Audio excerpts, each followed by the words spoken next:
നമ്മുടെ നാട്ടിൽ വീണ്ടും ഒരു വികസനോത്സവം എത്തിച്ചേരുകയാണ്. വട്ടിയൂർക്കാവിൻ്റെ സാംസ്കാരികോത്സവം കാവ് ഫെസ്റ്റ് ഇത്തവണ വികസനോത്സവമായി മാറുകയാണ്. ഫെബ്രുവരി മാസം 18 മുതൽ 22 വരെ വിവിധ പരിപാടികളോടുകൂടി വട്ടിയൂർക്കാവ് ഫെസ്റ്റ് അരങ്ങേറുകയാണ്. 18-ന് രാവിലെ ബഹുമാനപ്പെട്ട വിദ്യാഭ്യാസ വകുപ്പ് മന്ത്രി ശ്രീ വി ശിവൻകുട്ടി വികസന സെമിനാർ ഉദ്ഘാടനം ചെയ്താണ് ഇതിൻ്റെ പരിപാടികൾ ആരംഭിക്കുന്നത്. അന്നേ ദിവസം വൈകുന്നേരം 6 മണിക്ക് സജി ചെറിയാൻ മിനിസ്റ്റർ സാംസ്കാരിക വകുപ്പ് മന്ത്രി കാവ് ഫെസ്റ്റിൻ്റെ ഉദ്ഘാടനം നിർവഹിക്കുന്നു. തുടർന്നുള്ള വിവിധ ദിവസങ്ങളിൽ വിവിധ കലാപരിപാടികൾ അരങ്ങേറുകയാണ്.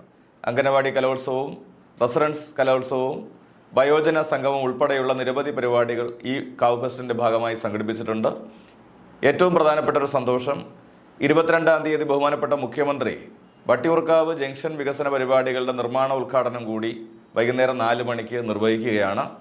അന്നേ ദിവസം പ്രശസ്ത സിനിമാ നടി റീമ കല്ലിങ്ങിൽ അവതരിപ്പിക്കുന്ന ഡാൻസ് പരിപാടി അടക്കം സംഘടിപ്പിക്കുകയാണ്. ഈ നിലയിൽ വിവിധ സാംസ്കാരികവും വികസനവുപരമായിട്ടുള്ള പ്രവർത്തനങ്ങളാണ് വട്ടിയൂർക്കാവ് ഫെസ്റ്റിൻ്റെ ഭാഗമായി നടക്കുന്നത്. വട്ടിയൂർക്കാവ് ജംഗ്ഷനിലെ ട്രിഡ ഏറ്റെടുത്ത സ്ഥലത്ത് വെച്ചാണ് ഈ പരിപാടി നടക്കുന്നത്. ഏവരെയും അവിടേക്ക് ഞങ്ങൾ സ്വാഗതം ചെയ്യുന്നു. നമുക്ക് ഒരുമിച്ച് ഈ സാംസ്കാരിക ഫെസ്റ്റ് വിജയിപ്പിക്കാം.